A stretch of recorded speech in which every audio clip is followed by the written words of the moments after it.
సమూయేలుతో సంప్రదించకుండా ఇశ్రాయేలీయులు ఫిలిష్తీయులపై యుద్ధం ప్రకటించారు. కాని ఆ యుద్ధంలో ఇశ్రాయేలీయులు ఓడిపోయారు. అంతట వారు యెహోవా మందసాన్ని యుద్ధరంగంలోకి తెచ్చారు. అలా చేస్తే తమకు విజయం కలుగుతుంది అనుకున్నారు. ఇది అవిశ్వాస లక్షణం.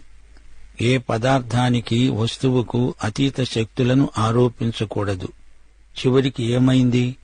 వారి మూఢనమ్మకానికి ఫలితాన్ని వారే అనుభవించాల్సి వచ్చింది. మందసం శత్రువుల వశమైంది. ఏలీ యొక్క 2 కుమారులు హతమయ్యారు.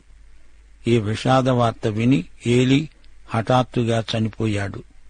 ఈ 4వ అధ్యాయం ఒక చీకటి పుట. ఆ సమయంలో ఇశ్రాయేలీయుల ఆధ్యాత్మిక క్షీణదశను మనం గుర్తించగలం. దేవుడు ప్రవచించి చెప్పిన విధంగా ఏలీ సంతతి హతమైపోయారు. 1వ వచనం నుండి వినండి. ఇశ్రాయేలీయులు ఫిలిష్తీయులతో యుద్ధం చేయటానికి బయలుదేరి ఎబెనెజరులో దిగగా ఫిలిష్తీయులు అఫెకులో దిగారు. ఫిలిష్తీయులు ఇశ్రాయేలీయుల మీద తమను యుద్ధపంక్తులుగా తీర్చుకొనగా వారు యుద్ధంలో కలిసినప్పుడు ఇశ్రాయేలీయులు ఫిలిష్తీయుల ఎదుట ఓడిపోయి యుద్ధభూమిలోనే ఎక్కువ తక్కువ 4,000 మంది హతులయ్యారు. కాబట్టి జనులు శిబిరములోనికి తిరిగి రాగా ఇశ్రాయేలీయుల పెద్దలు అన్నారు, యెహోవా నేడు మనలను ఫిలిష్తీయుల ముందర ఎందుకు ఓడించాడు? షిలోహులో ఉన్న యెహోవా నిబంధన మందసమును మనం తీసుకొని మన మధ్య ఉంచుకుందాము రండి. అది మన మధ్య ఉండిన ఎడల అది మన శత్రువుల చేతి నుండి మనల్ని రక్షిస్తుంది. చూచారా, ఇశ్రాయేలీయులు మూఢనమ్మకంలో పడిపోయారు. దేవునికి దూరంగా తొలగిపోయారు. వారి స్వార్థం ఇందులో కొట్టవచ్చినట్లు కనబడుతున్నది.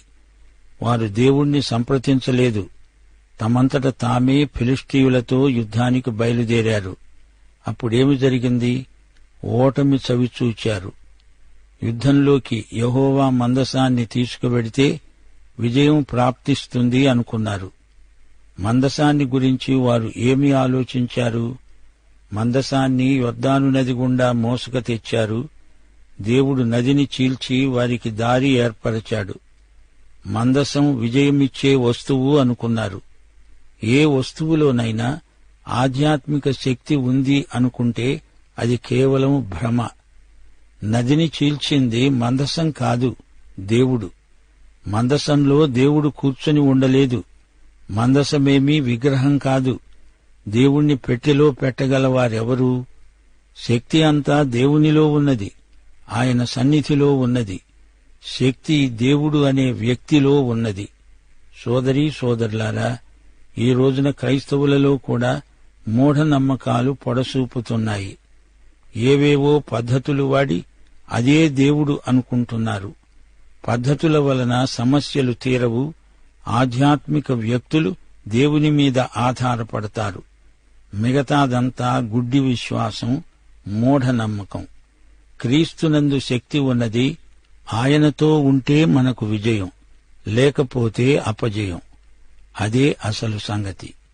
జనులు షిలోహునకు కొందరిని పంపి అక్కడి నుండి కెరూబుల మధ్య ఆసీనుడై ఉండే సైన్యములకు అధిపతి అయిన యెహోవా నిబంధన మందసమును తెప్పించారు. ఏలీ యొక్క 2 కుమారులైన హోప్ని, ఫీనెహాసులు అక్కడనే దేవుని నిబంధన మందసం వద్ద ఉన్నారు. యెహోవా నిబంధన మందసము దండులోనికి రాగా ఇశ్రాయేలీయులందరూ భూమి ప్రతిధ్వనించునంత గొప్ప కేకలు వేశారు. ఇశ్రాయేలీయులు యుద్ధం చేయడానికి వెళుతున్నారు. నిబంధన మందసాన్ని తేవడానికి షిలోహుకు మనుషులను పంపారు. హొప్ని, ఫీనెహాసు అనేవారు కిరాయి బోధకులు. వారికి డబ్బిచ్చిన వారు ఏమి చేయమంటే అదే చేస్తారు. ఫిలిష్తీయులు ఆ కేకలు విని హెబ్రీయుల దండులో ఈ గొప్ప కేకల ధ్వని ఏమిటి అని అడిగి యెహోవా నిబంధన మందసము దండులోనికి వచ్చిందని తెలుసుకున్నారు. ఇశ్రాయేలీయులు దేవుణ్ణి ఆరాధించాలి గాని దేవుని మందసాన్ని కాదు. క్రైస్తవ సంఘాలలో మత సంస్కారాలు ఉంటాయి. అవి విగ్రహాలు కాకూడదు. సంఘం కూడా విశ్వాసులకు విగ్రహం కాకూడదు. వ్యక్తి పూజ విగ్రహారాధనతో సమానం. ఆరాధన క్రమం ఒక విగ్రహం కాకూడదు. ఆరాధన స్థలాన్ని విగ్రహంగా చేయకూడదు. మనం సజీవుడైన సత్య దేవుణ్ణి ఆరాధించాలి.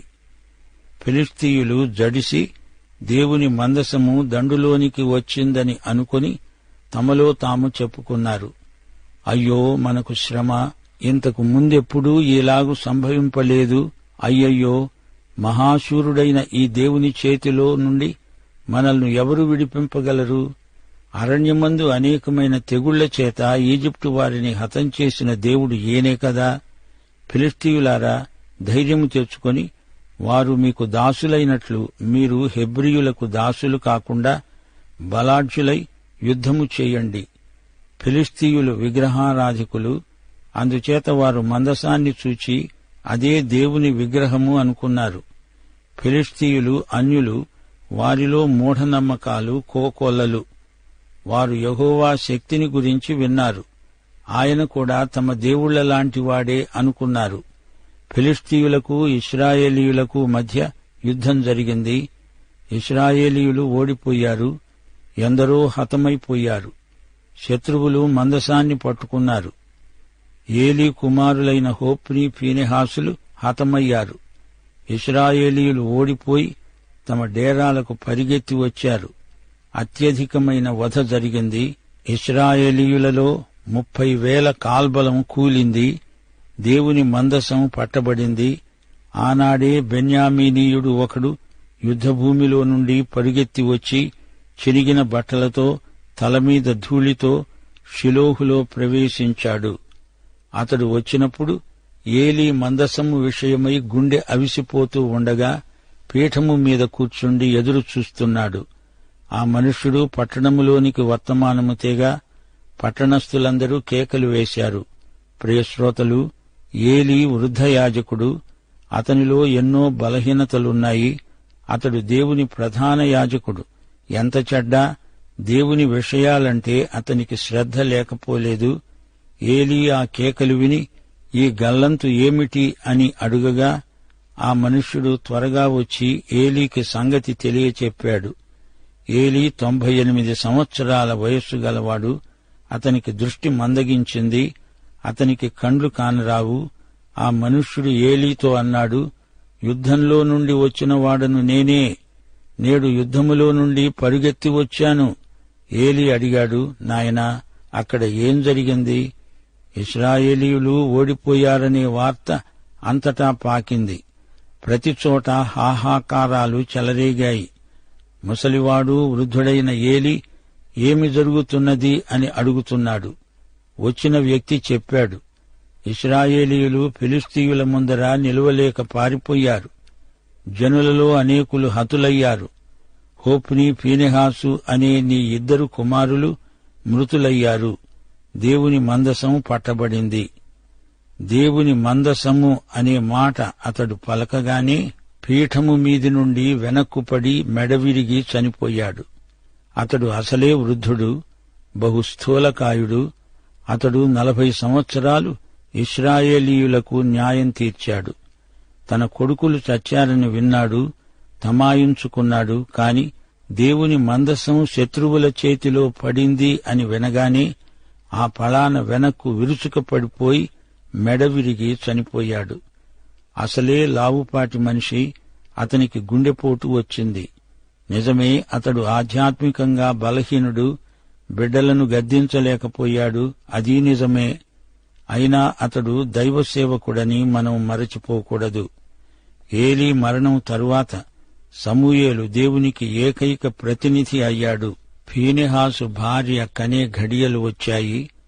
ఆమె ఈ విషాద వార్త విని నొప్పులు వచ్చినందున మోకాళ్ల మీదికి కుంగి ప్రసవించింది. వెంటనే మృతి చెందింది. దగ్గర నిలిచి ఉన్న స్త్రీలు అన్నారు, అమ్మా, భయపడవద్దు, కుమారుణ్ణి కన్నావు. గాని ఆమె అప్పటికే చనిపోయింది.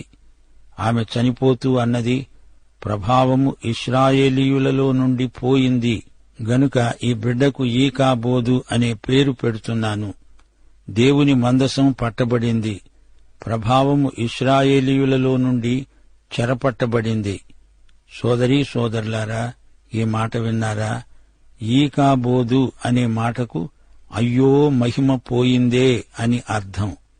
మహిమ గతించింది, నిష్క్రమించింది అని భావం. పుట్టిన బిడ్డ పేరు ఈకాబోదు గాని ఆమె చనిపోతూ చెప్పిన మాట ప్రభావము గతించింది అనగా మందసము శత్రువుల చేతిలోకి పోయింది అని అర్థం. దేవుని మహిమకు చిహ్నమైన నిబంధన మందసం చెరగొనిపోబడింది. అది జాతీయ విపత్తు. ఆమె తన భర్త కోసం, మామ కోసం ఏడవలేదు గాని తన జాతిని ఉద్దేశించి ఏడుస్తూ చనిపోయింది. ఇప్పుడు 5వ అధ్యాయానికి రండి. ఈ అధ్యాయంలో ఫిలిష్తీయులు దేవుని తీర్పునకు ఎలా గురైంది చెప్పబడింది. ఇశ్రాయేలీయులు ఈ సందర్భంలో గొప్ప పాఠం నేర్చుకున్నారు. మందసం అనే వస్తువులో ఏమీ లేదు, దేవుడే చర్య తీసుకోవాలి. దేవుడు దాగోను విగ్రహం బోర్లపడేటట్లు చేశాడు. మనుష్యులకు విచిత్రమైన తెగులు వచ్చి చాలామంది చచ్చారు. మందసం ఎక్కడ ఉంటే అక్కడ నాశనమే కలిగింది. ఫిలిష్తీయులు భయపడ్డారు. తిరిగి మందసాన్ని బండి మీద ఎక్కించి బెత్షెమెషుకు సాగనంపారు. ఇప్పుడు వివరాలు. ఫిలిష్తీయులు దేవుని మందసమును పట్టుకొని ఎబెనెజరు నుండి అష్డోదుకు తీసుకొని వచ్చి గుడిలో దాగోను ఎదుట దానిని ఉంచారు. అయితే మరునాడు అష్డోదు వారు ప్రాతకాలమందు లేవగా, ఇదిగో దాగోను యెహోవా మందసము ఎదుట నేల మీద బోర్లపడి ఉన్నది. గనుక వారు దాగోనును లేవనెత్తి దాని స్థానమందు మరల ఉంచారు. ఆ మరునాడు వారు ఉదయముననే లేవగా, దాగోను యెహోవా మందసము ఎదుట నేల మీద బోర్లపడి ఉన్నది. దాగోను తల 2 అరచేతులు తెగవేయబడి గడప దగ్గర పడి ఉన్నాయి. దాని మొండెము మాత్రము మిగిలి ఉన్నది. మందసము తమ చేతిలో ఉంటే తమకు జయం కలుగుతుంది అనుకున్నారు గాని మందసం దాగోను పక్కన పెట్టినప్పుడు దాగోను విగ్రహము కింద పడిపోతున్నది. ఇదెక్కడి విచిత్రం! దాగోను విగ్రహం కిందపడి మందసం ఎదట కాళ్ళు చేతులు విరిగి హాస్యాస్పదంగా కనిపిస్తున్నది. తన సన్నిధిలో అన్యదేవతలు నిలువవని దేవుడు చూపుతున్నాడు. ఫిలిష్తీయులు కంగారు పడిపోయారు. వారు గ్రహించారు, మందసం దగ్గర ఉంచుకున్నంత మాత్రాన వారికి మేలు కలగదు, పైగా కీడే కలుగుతుంది. దాగోను యాజకులు గుడికి వచ్చేవారు ఎవరూ అష్డోదులో దాగోను గుడి గడపను కూడా తొక్కటం మానేశారు. యెహోవా హస్తము అష్డోదు వారి మీద భారంగా ఉంది. అష్డోదు వారిని, దాని సరిహద్దులలో ఉన్న వారిని ఆయన గడ్డల రోగముతో మొత్తి వారిని హతం చేశాడు. అష్డోదు వారు సంభవించిన దానిని చూచి చెప్పుకున్నారు, ఇశ్రాయేలీయుల దేవుని హస్తము మన మీద, మన దేవత అయిన దాగోను మీద బహుభారముగా ఉన్నదే. ఆయన మందసం మన మధ్య ఉండడమే దీనికి కారణం గదా. అది ఇక మన మధ్య ఉండకూడదు. ఫిలిష్తీయులు ఎంతో భయపడిపోయారు. మందసాన్ని మరో చోటికి పంపాలని తీర్మానించుకున్నారు. ఫిలిష్తీయుల సర్దారులందరినీ పిలువనంపించి, ఇశ్రాయేలీయుల దేవుని మందసమును మనము ఏమి చేద్దాము అని అడిగారు. అందుకు వారన్నారు, ఇశ్రాయేలీయుల దేవుని మందసమును ఇక్కడ నుండి గాతు పట్టణానికి పంపండి. అంతటా జనులు ఇశ్రాయేలీయుల దేవుని మందసమును అక్కడ నుండి గాతునకు మోసుకుపోయారు. అయితే ఆ తరువాత యెహోవా హస్తము ఆ పట్టణపు పెద్దలకు, పిన్నలకు గడ్డలు లేచేటట్లు చేసి వారిని మొత్తి నాశనం చేసింది. వారు దేవుని మందసమును ఎక్రోనుకు పంపివేయగా ఎక్రోనీయులు కేకలు వేసి అన్నారు, మనలను మన జనులను చంపివేయాలని వీరు ఇశ్రాయేలీయుల దేవుని మందసమును మన వద్దకు తెచ్చారు. గమనించారా? వారు మందసాన్ని తిరిగి ఇశ్రాయేలుకే పంపివేస్తున్నారు. దేవుడు ఇశ్రాయేలీయులకు తీర్పు తీర్చాడు. ఇశ్రాయేలీయులు ఒక ప్రశ్న వేశారు, ఈ మందసంతో మనమేమి చెయ్యాలి? ఈ మందసం మనల్ను, మన జనులను చంపకుండా స్వస్థలానికి దానిని పంపించాలని తీర్మానించారు. దేవుని హస్తం అక్కడ బహుభారంగా ఉంది. మరణభయం ఆ పట్టణస్థులందరినీ పట్టింది. చావక మిగిలి ఉన్నవారు గడ్డల రోగము చేత మొత్తబడ్డారు. ఆ పట్టణస్థుల కేకలు ఆకాశము వరకు వినపడ్డాయి. గమనించారా? వారికి వచ్చిన తెగులు విచిత్రమైనది. అది బయటికి కనబడని గడ్డల రోగం, ఒక విధమైన కొరుకుడు పుండు. వారి శరీరములోనికి లోతుగా ప్రసరించిన భగంధరం లాంటిది. దానికి చికిత్స లేదు. అందరూ చచ్చారు. తమ శిక్షకు కారణం ఈ మందసమే అని గ్రహించారు.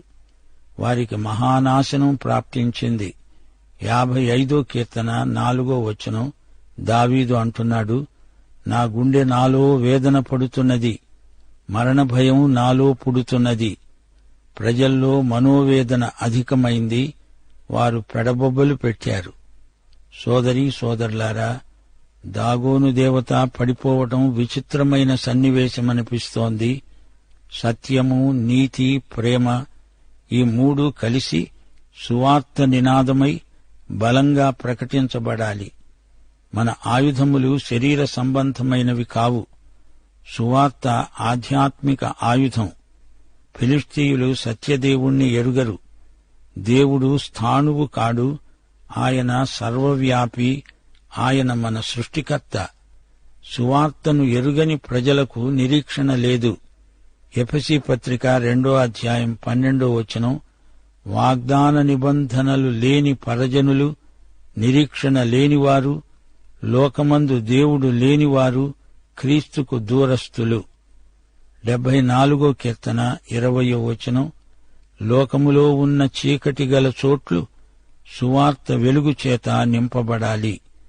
లేవియకాండం 18వ అధ్యాయం 25వ వచనం, దేశము అపవిత్రత కలిగి దేవుడు దాని మీద దోష శిక్ష ఉంచుతున్నాడు.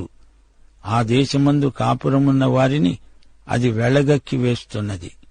సోదరీ సోదరులారా, దేవుడొక్కడే. మలాకీ గ్రంథం 2వ అధ్యాయం 11వ వచనం.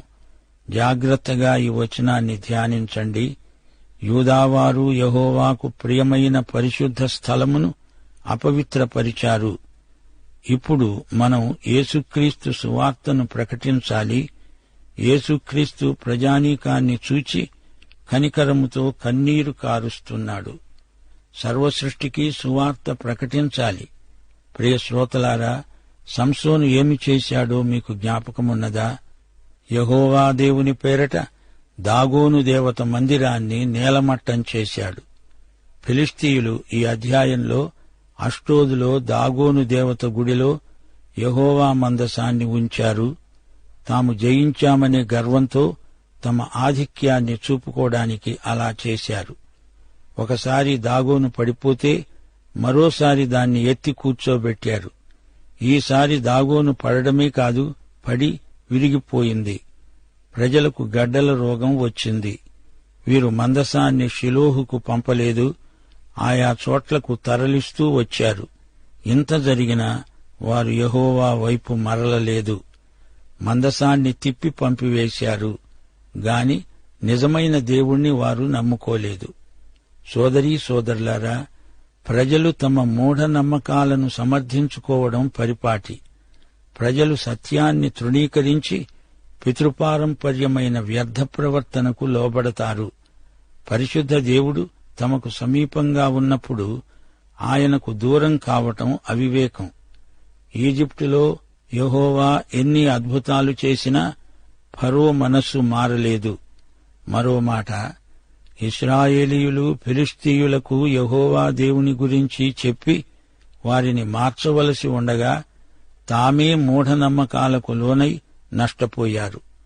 అయితే ఈ రోజున మనం సర్వసృష్టికి సువార్త ప్రకటించాలి. దేవునికి ప్రతిరూపం కల్పించకూడదు. సహోదరుడా, సహోదరి, నీవు రక్షించబడ్డావా? దైవాశీస్సులు. ఆమేన్.